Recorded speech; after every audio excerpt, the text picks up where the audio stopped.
confusión. Sentimos frustrados y después nos sentimos confundidos por lo que está sucediendo en nuestra propia vida, con nuestros propios problemas.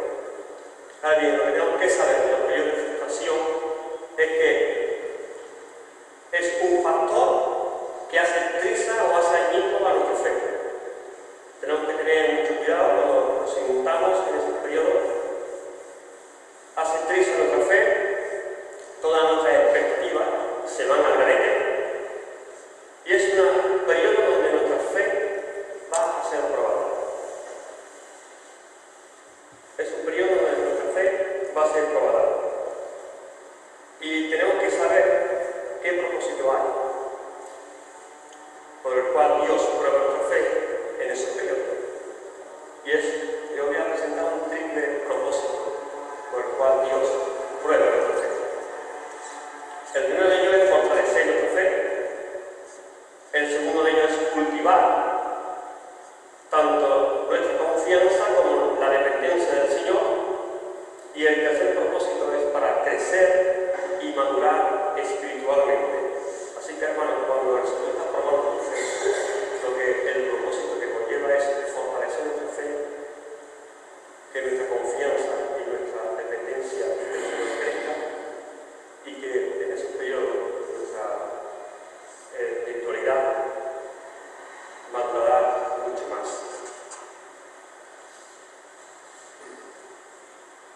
Ahora bien, ¿por qué nuestra fe no está a prueba en esos periodos?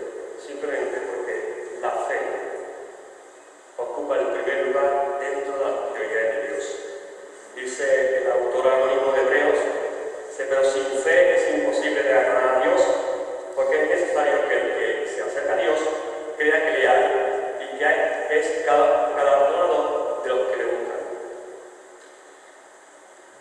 Corremos un peligro, hermanos, cuando estamos atravesando esos periodos de confusión. Uno de ellos es que somos y seremos presas fáciles del diablo.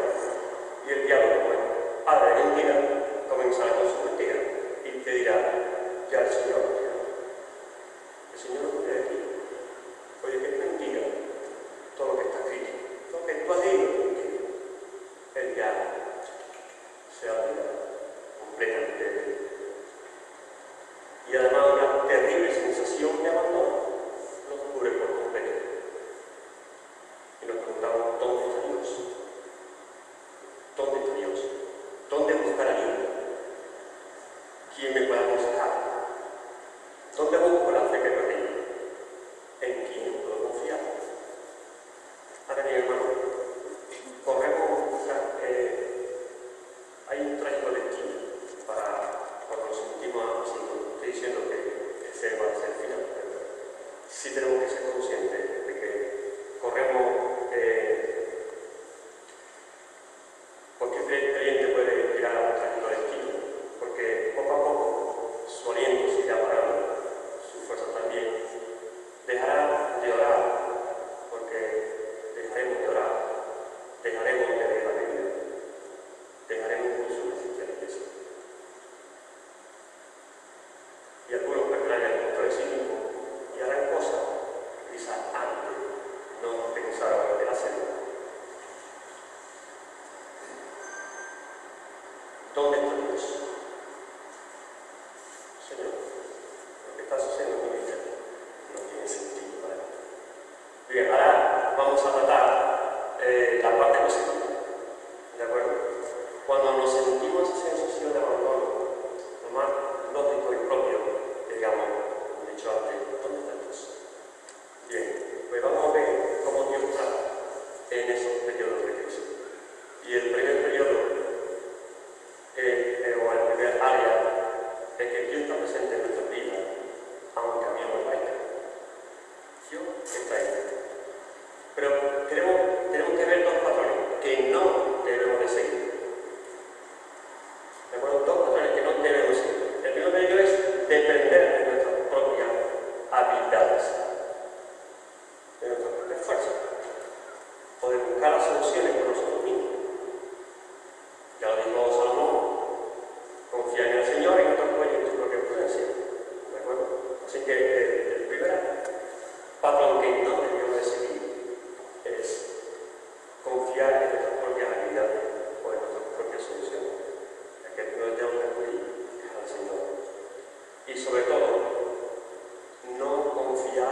nuestras emociones. Porque las emociones no son dignas de confianza y precisamente cuando ellas mismas nos hablan de Dios, como he dicho antes, Satanás usa nuestras falsas emociones por esos momentos en el que nuestra emoción está a flor de piel y la turista va a decir que ya no te ama, etcétera, etcétera. Así que cuidado con las emociones, porque ellas mismas nos lleva a un problema de percepción de las cosas. Las cosas que vemos, las percibimos con otro color. Cuando sucedió en Jerusalén, Jesucristo fue crucificado, hubo dos personas que iban de regreso a Emaús, ya conocen la historia. De repente se acercó una tercera persona y comenzó a hablar con ellos. Ellos estaban tan aturdidos del acontecimiento de Jerusalén que no se percataron del que iba a subir a Jesús. Jesús, cuando empieza a hablar con ellos, ¿qué está sucediendo ahí? Él empieza a ordenar los pensamientos de ellos dos, las emociones empiezan a estabilizarse y comienzan a percibir las cosas reales como son. Y se den cuenta que el que iba a su lado era Jesús mismo. Bueno, entonces tenemos que tener cuidado de que las emociones no hagan que percibamos las cosas desde otro punto de vista o de otro modo. También nuestras falsas emociones nos harán también o nos acusarán también en la oración. No tendremos un alivio tranquilo cuando estamos orando al Señor, nos sentimos como desconsolados o el Señor no me oye, precisamente. Ahora bien, pero que ve la parte buena de todo esto, porque no va a ser todo malo. La parte buena es que Dios está obrando, hermano, aunque no nos parezca que cuando estén pasando por esos valles, hermano, nuestras vidas esos valles de lágrimas, como David escribe, Dios está obrando, además obra de una forma especial, incluso cuando nuestras oraciones nos parecen que no pasan del techo. No sé si os ha sucedido eso en momentos de chunguillo, de que parece como si nuestras oraciones no pasan del techo.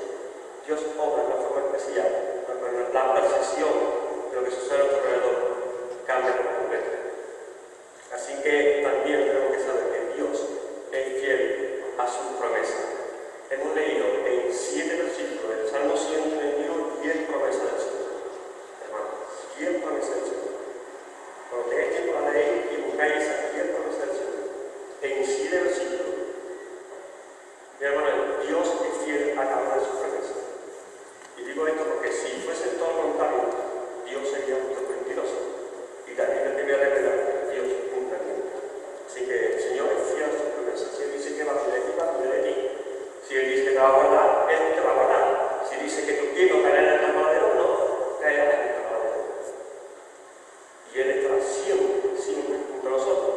De hecho, esa promesa, al final del versículo, dice donde desde ahora y para siempre, es tan importante para Dios porque Jesús mismo también la recordado. Porque aquí yo estaré con vosotros todos los días hasta el fin del mundo. Así que la parte buena de todo esto es que el Señor está junto a nosotros, aunque a mí no me lo parezca. El segundo área tiene que ver con el factor tiempo. ¿De acuerdo? El segundo área es que Dios actúa, el tiempo que Dios actúa es perfecto, aunque a mí no me lo parezca.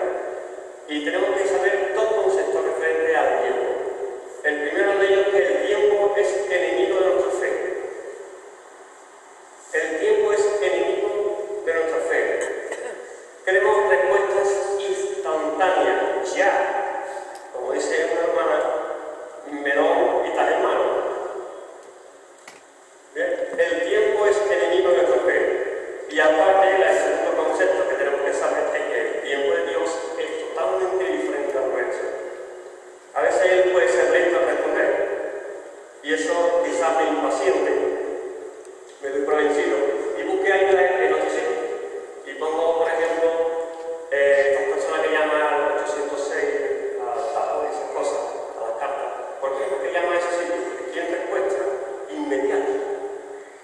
Una cosa que el cristiano, y yo me tengo que señalar a mí mismo, es la paciencia. Es una virtud que tenemos que cuidar.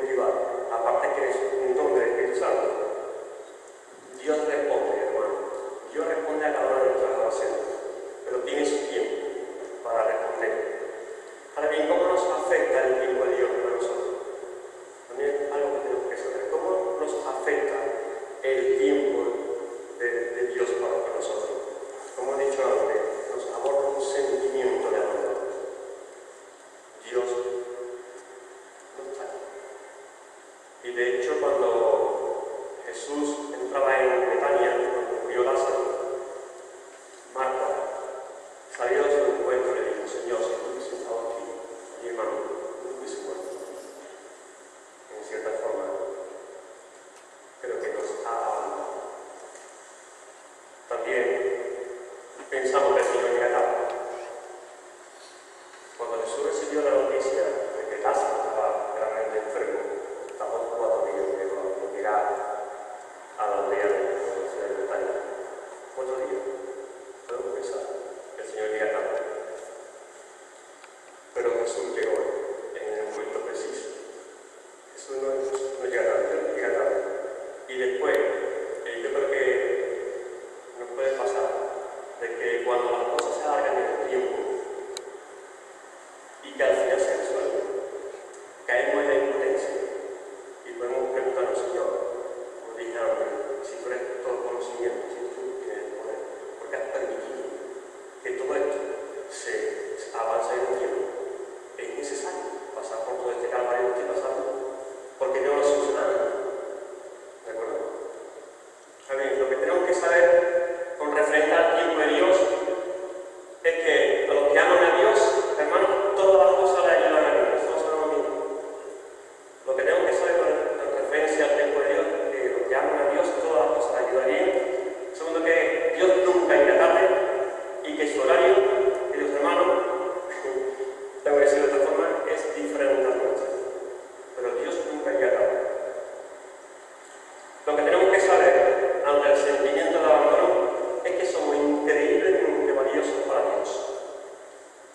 Que Dios nos conoce personalmente uno a uno y que Dios se preocupa por mí. De nuevo cito a Job, que dice: ¿qué es el hombre para que lo engrandezca? Para que ponga sobre él tu corazón y lo visite todas las mañanas.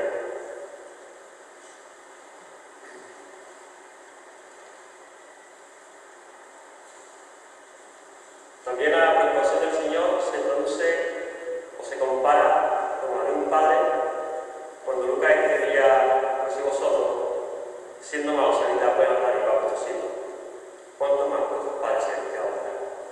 Y también Isaías compara ese cuidado de gente que el Señor tiene con nosotros como el de una madre.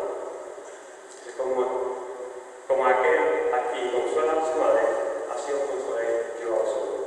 Así que, hermanos, para el sentimiento ese de abandono, el mejor consuelo que tenemos es que somos increíblemente valiosos para Dios. Lo dice su palabra, eso no lo digo yo.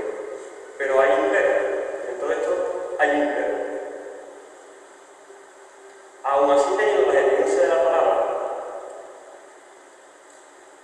resulta que aún sigue atravesando ese tiempo de crisis, o ese tiempo de mal. El problema no se ha resuelto. Y nos seguimos preguntando: ¿Dios me ama? ¿Puedo confiar en Él? ¿O de verdad Él cuida de mí? Bueno. Y salta ese grito de desesperación que es propio de la persona del Señor: ¿por qué? ¿Por qué? ¿Por qué? Ya lo he dicho antes, cuando citaba